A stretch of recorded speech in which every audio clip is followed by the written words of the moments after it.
Welcome to the deep dive, everyone. Ready to get philosophical today? We're taking a deep dive into Taoism, focusing on the mysterious Laozi and his, well, incredibly influential work, the Tao Te Ching. Always a good choice. That book's packed with, thought-provoking ideas and, well, paradoxes galore. Always keeps you thinking. Absolutely. So you provided us with some excerpts on this from the Stanford Encyclopedia of Philosophy. I have to admit, I'm super intrigued by this Laozi character. Who was this guy? Yeah, Laozi, he's a bit of a puzzle. The traditional story goes, he was this wise sage, like a keeper of archival records way back in 6th century DCE China. The story even says he was older than Confucius. Can you imagine that? Wow, older than Confucius. That's putting him up there. Right, and legend has it he wrote the Tao Te Ching for, get this, a border guard. As he was riding off into the sunset on a water buffalo, leaving civilization behind. Classic sage move. Oh, I love that image. Ancient wisdom, mystical journey. But I'm guessing there's more to this story. There's always more to the story. The truth is we don't have a lot of hard historical proof to back up that whole traditional narrative. Some scholars even think Laozi might be, well, entirely legendary, more of a symbol for wisdom than a real person. Hold on, wait. Are you saying this whole philosophical tradition could be based on, a figure that might not have even existed? It's a definite possibility. It's like, trying to build a house on a foundation of clouds. Very tricky. But here's the thing. Even if Laozi the man is a myth, the ideas, the name Laozi represents, which actually means old master, and that could be a title, not even his real name. Yeah. Well, they've had a huge impact on Chinese culture and beyond. I guess it really speaks to the power of ideas, right? Yeah. Even without a confirmed author, these concepts have taken root and flourished. Absolutely. And it gets even more intricate when you consider religious Taoism, where Laozi is revered as a deity. So the mystery surrounding who he was, it kind of adds to the fascination with his work. So we might never know for sure if Laozi was a real person, or maybe a composite figure. But what about the Tao Te Ching itself? Can we at least say for sure when it was written? Well, that's another question that's not so simple. Traditionally, people say Laozi wrote it in the 6th century BCE, but some archaeological discoveries have, well, really changed how we understand its origins. Ooh, archaeological discoveries. Okay, now you've got my attention. Tell me more. Imagine, right, you're excavating some ancient tombs in China, and you come across bamboo slips and silk manuscripts. And on these, you find versions of the Tao Te Ching. But get this, they're older than what we thought was the original. It's like finding a hidden chapter in history. Wow, so these manuscripts are saying the Tao Te Ching wasn't written all at once, but evolved over time. Exactly. Think of it less like a single book by one author and more like a collection of teachings, sayings, maybe even poems that were compiled, edited, even reinterpreted over centuries. It seems different versions of these, we could call them Laozi sayings, were floating around. And it wasn't until around the mid-3rd century BCE that the Tao Te Ching, as we know it today, took shape. That makes a lot of sense. And it adds another layer of, complexity to the text. Speaking of complexity, the Tao Te Ching has 81 chapters, right? It does, and there's even debate about whether the two main sections, the Tao Jing and the Te Ching, were always in that order. For instance, those Mawangdui manuscripts, they put the Te Ching, which focuses on virtue, ahead of the Tao Jing, which is all about, the way. So does that make us wonder, was the original focus on, practical ethics, the how to live well part, or was it more about the deeper, more metaphysical ideas of the day? It's a question we're thinking about as we get into those key concepts of the Tao Te Ching, and trust me, it gets really interesting when we do. Well, I'm all for a philosophical deep dive, so let's jump right in. Let's start with, I guess, the most fundamental concept, the Tao itself. What are we even talking about when we say the Tao? The Tao, often translated as the way, and the Chinese character for it does kind of suggest, a path or a direction. But the Tao Te Ching, right off the bat, it throws us a curveball. Oh, I have a feeling I'm going to like this curveball. What is it? Well, the book really stresses that the Tao is ultimately ineffable, meaning it's something you can't completely grasp or explain with words. You know that famous line, the way that can be spoken of is not the constant way? Yeah, I've heard that one. Yeah. So how do you even begin to talk about something that's beyond definition? The Tao Te Ching does it through, paradox and poetry and kind of points us towards the Tao instead of trying to define it directly. It brings up this concept of wu, which is often translated as non-being or nothingness to describe the Tao's formless and nameless nature. Okay, now my brain is doing gymnastics, so non-being is like the source of everything. How does that even work? Think of Wu not as like an empty void, but as a boundless potential. It's the ground from which everything emerges. The Tao Te Ching calls it the uncarved block full of possibilities. So we're saying the Tao is both like transcendent, beyond our understanding, but also immanent, the source of all that we see around us. You got it. It's like the Tao is the silent orchestra and the symphony it's playing all at the same time. The empty canvas and the masterpiece painted on it, it's a real paradox. Wow, okay. I might need a minute to process that one. Take your time. The Tao's not going anywhere. Actually, according to the Tao Te Ching, it's everywhere. All right, so we have the Tao, the source of all things. Yeah. How does this tie into how we should live our lives then? That's where the idea of Di comes in. You know, often translated as virtue or power. Think of Day as the Tao in action, the way it shows up in the world and in us. So if the Tao is like this cosmic source, D is the energy flowing from it, giving life and form to, well, everything. That's a great way to put it. But here's where it gets even more nuanced. You've got different interpretations of day within Taoism. Some, like the commentator He Gong, they see day as a person's Kai endowment. Wait, Qi. For those of us who are not, experts in Chinese philosophy, can we break that down a bit? Right, of course. Qi is this, well, fundamental idea in Chinese thought. Think of it as a vital energy, a life force that's flowing through everything. It's what keeps us going, connects us, keeps the whole world moving. Okay, so He Gong is saying our day, our virtue, it's tied to how much and what kind of Qi we get from the Tao. Yeah. Like it's our potential, the cards were dealt at the start. One way to look at it, yeah. Yeah. But then you have another commentator, Wang Bi, and he's got a different perspective. He sees day as authenticity, as what's genuine and naturally in us already. So for Wang Bi, it's less about what you're born with and more about like being in tune with the Tao, living authentically. Exactly. It's about stripping away all the masks we wear, all the artificial stuff, and embracing what's truly real within us. And that realness is, it's inherently connected to the Tao. It seems like both interpretations, even though they're different, they're both about like aligning yourself with the Tao, whether you're focusing on your Qi or on being true to yourself. That's a sharp observation, and it really shows that the Tao Te Ching is, at its core, about living in harmony with the Tao, finding that balance where our actions flow naturally without forcing things in line with the larger cosmic order. This is making me rethink my whole approach to life. That's the power of the Tao Te. It shakes up our assumptions and makes us see the world and ourselves in a whole new way. I'm definitely ready for more. What other Taoist insights are waiting for us? So, welcome back to our deep dive into the Tao Te Ching. We were just talking about Dai, right? Virtue.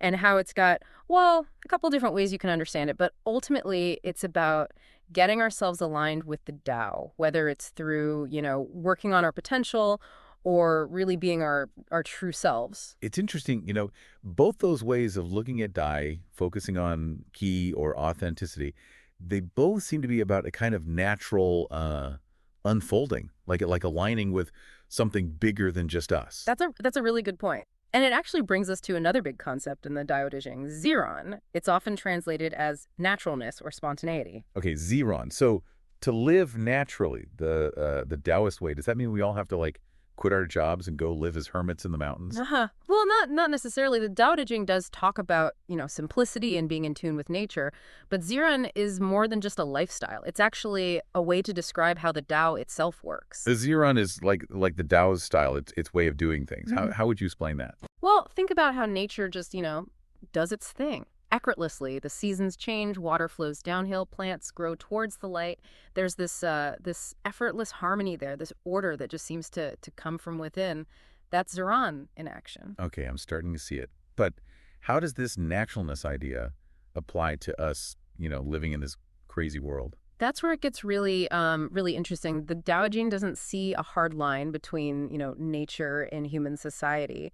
For Laozi, nature includes things like family structures, even systems of government. Wait, hold on. Are you saying things like government and social structures are also part of this natural order? Yeah. But they're so messy.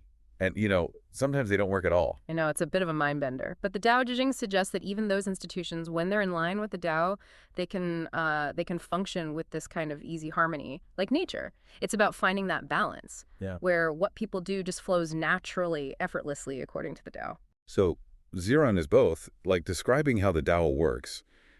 80, it's a guide for how we should live. Yeah. It's recognizing that everything's connected. We're part of this web of life, and we should act in a way that supports that. You got it. It's about a way of being that's in tune with the Tao's effortless flow, both inside us and in how we interact with the world around us. This reminds me of Wu Wei.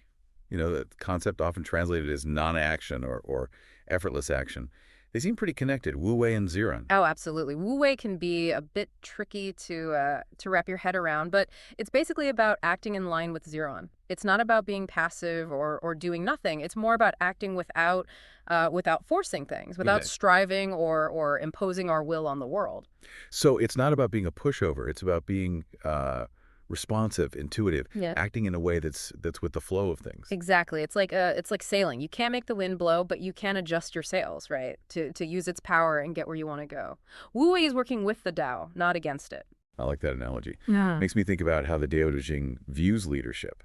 If Wu Wei is about, going with the flow, what does that mean for how leaders should lead? The Tao Te Ching has a pretty radical take on leadership, I'd say. It criticizes rulers who try to control everything, who are all about ambition and power for themselves. It says, a true leader embodies Wu Wei Zeren. They lead by example and create the conditions for harmony to happen naturally. So less about barking orders, more about creating an environment where things can work themselves out organically. That's the idea. The Mm. Tao Te Ching argues that if a leader embraces Wu Wei, it creates a space where people, just by seeing the leader's example, will naturally act in accordance with the Tao. It's subtle but really powerful. This leading through non-action, Yeah. it's mind-blowing. It feels like the complete opposite of what we're, taught about leadership in our society. Yeah, it really is a radical idea. And it makes us rethink, power, control, what it means to be a good leader. The Tao Te Ching reminds us that sometimes the most effective action is to, well, step back, listen, and let things unfold. Like that saying, nature doesn't hurry, yet everything is accomplished. It's about trusting the process, right? Realizing that sometimes the best way to get what you want is to let go of control. Exactly. And that brings us to another key part of the Tao Te Ching. It's love of paradox. You'll find all these mind-bending statements throughout the book that seem to contradict themselves. I definitely noticed that, like Yeah. being and non-being give birth to each other, or the greatest virtue is to have no virtue. Just thinking about them makes my head spin. Haha, it's supposed to. The Tao Te Ching uses paradox to kind of, shake us out of our usual ways of thinking. It's like the book is saying, hey, the world's more complex and mysterious than you realize. Don't try to fit it all into neat little boxes. So these paradoxes aren't just like riddles for our brains. They're pointing at something real Yeah. about how reality works. But that's it. Take that being and non-being paradox. It highlights how opposites are connected, how things that seem contradictory can actually, exist together, even define each other. It's like that yin and yang symbol, right? Darkness and light, masculine and feminine, they're always interacting, always creating this dynamic balance. Perfect example. The Tao Te Ching is full of these kinds of insights. And by really engaging with these paradoxes, we can start to see a deeper kind of wisdom. It's hitting me now that the Tao Te Ching isn't about giving us like concrete answers. It's more about inviting us into a totally different way of seeing the world, one that's open to mystery, paradox, and how everything's connected. That's beautifully put. And this leads us to another interesting aspect of the Tao Te Ching. Its emphasis on the feminine principle. You'll see a lot of passages using, feminine imagery to describe the Tao, like comparing it to a mother, the valley spirit, or water. Yeah, that really stood out to me. It seems pretty progressive, especially given, the patriarchal setting of ancient China. It's definitely important. The Tao Te Ching celebrates qualities that are often seen as feminine, yieldingness, receptivity, nurturing, going with the flow of change. It's like the text is saying, hey, strength isn't always about, brute force and being dominant. There's another kind of power, more subtle, more yielding, that's just as effective, maybe even more. Exactly. It's about recognizing the power of softness. Yeah. of going with the flow, adapting to how things are instead of trying to control them. This is all so fascinating, but I got to be honest, it's a lot to take in. How do we even start to like live by these Taoist principles? That's the big question, isn't it? And there's no one size fits all answer. The Tao Te Ching isn't a rule book or a how-to guide. It's more like a compass pointing us in a direction, but we got to find our own way. So we take these principles, Wu Wei, Ziran, embracing paradox, honoring the feminine, and we figure out how to live them out in our own way. That's it. It's about cultivating a way of being that's aligned with the Tao, moving through the world with effortless action, natural harmony, and acceptance of those paradoxes that life throws at us. Welcome back to our Dai De Jing deep dive. We've been through some pretty deep concepts, the Tao De Ziran Mhm. Wei. I gotta say, my brain feels like stretched, but also kind of calm at the same time. It's weird. That's the thing about the Dai Ching, isn't it? It makes you think, but it also like invites you to relax and accept things more. Yeah, like it's showing us a whole different way to be in the world. One that's less about, always pushing and trying to control everything and more about just going with the flow. But I'm still trying to figure out how to actually put these ideas into practice, my everyday life. That's a great question. And honestly, it's one that Taoists have been, thinking about for centuries. The Tao Te Ching doesn't give you a set of like rules or techniques.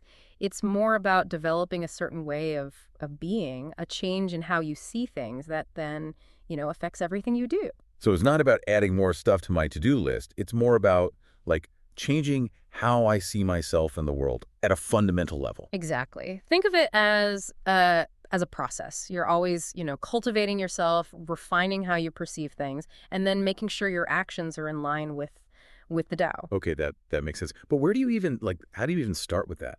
Well, the Tao Jing itself is a good place to begin. It's meant to be read over and over again. You think about it, you meditate on it. Every time you go back to it, you might find you find new things, new layers of meaning that can, give you insights and guidance. One thing that really struck me about the Tao Te Ching was its emphasis on simplicity.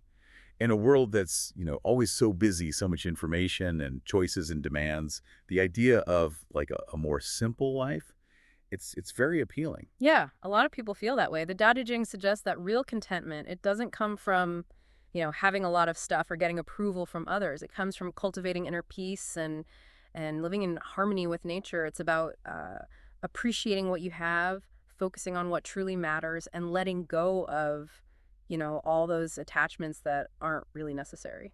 That's a message I think we all need to hear more of these days. It's so easy to get caught up in wanting more and more things, more achievements, more, status, that we forget what really makes us happy. The Tao Te Ching offers a really powerful alternative to that way of thinking. It reminds us that true wealth, it's about inner peace, it's about cultivating virtue, it's about living in accordance with the Tao. It's definitely a different way of looking at things. So as we wrap up our deep dive into the Tao Te Ching, what final thoughts would you like to leave our listeners with?